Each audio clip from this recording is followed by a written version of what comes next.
Hello. അപ്പോൾ ഇന്ന് രാവിലെ തന്നെ മാർക്കറ്റിൽ പോയപ്പോൾ ഞാൻ ചേമ്പ് മേടിച്ചിട്ടോ.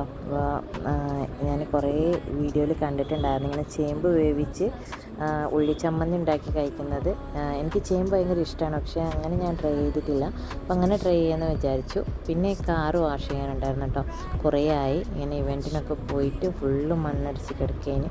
അപ്പോൾ അത് ഇവൻറ്റിൻ്റെ സാധനങ്ങളൊക്കെ ഡിക്കിയിലുണ്ടായിരുന്നു കേട്ടോ. അപ്പോൾ അതൊക്കെ മാറ്റിയിട്ട് നേരെ ഫുള്ളായിട്ട് വൃത്തിയാക്കി കഴുകിയെടുത്തിട്ടോ. പിന്നെ നേരെ ഞാൻ ചേമ്പ് വെന്തിട്ടൊക്കെ ഉണ്ടായിരുന്നു. കാരണം ഞങ്ങൾ രാവിലെയൊക്കെ കഴിക്കണമെന്ന് വിചാരിച്ചിട്ടുണ്ടായിരുന്നു. ഒരു 11 മണിക്ക് കഴിക്കാമെന്ന് വെച്ചിട്ടാണ് കേട്ടോ ഉണ്ടാക്കിയത്. പക്ഷേ സമയം കിട്ടിയില്ല. പിന്നെ ഉച്ചയ്ക്ക് ചോറിൻ്റെ കൂടെ കഴിച്ചിട്ടോ. അപ്പോൾ ഉള്ളി ചമ്മന്തിൻ്റെ കൂടെ നല്ല ടേസ്റ്റ് ഉണ്ടായിരുന്നു. അങ്ങനെ ചോറും ഇതൊക്കെ കഴിച്ചിട്ട് വൈകുന്നേരം രാത്രി ആകുമ്പോഴത്തേക്കും നമ്മൾ അടുത്ത പള്ളിയിൽ ഉറൂസ് നടക്കുകയാണ്. അപ്പോൾ അങ്ങോട്ട് പോയി ഫാമിലിയൊക്കെ കൂട്ടിയിട്ടാണ് കേട്ടോ പോയത്. അങ്ങനെ അവിടെ നിന്നൊക്കെയാണ് കേട്ടോ ഫുഡൊക്കെ കഴിച്ചിട്ട് വീട്ടിലേക്ക് തിരിച്ചു. അപ്പോൾ വീഡിയോ ഇത്രയേ ഉള്ളൂ. വീഡിയോ ഇഷ്ടപ്പെട്ടാൽ ലൈക്ക് ചെയ്യാനും സബ്സ്ക്രൈബ് ചെയ്യാനും മറക്കല്ലേ. ബൈ.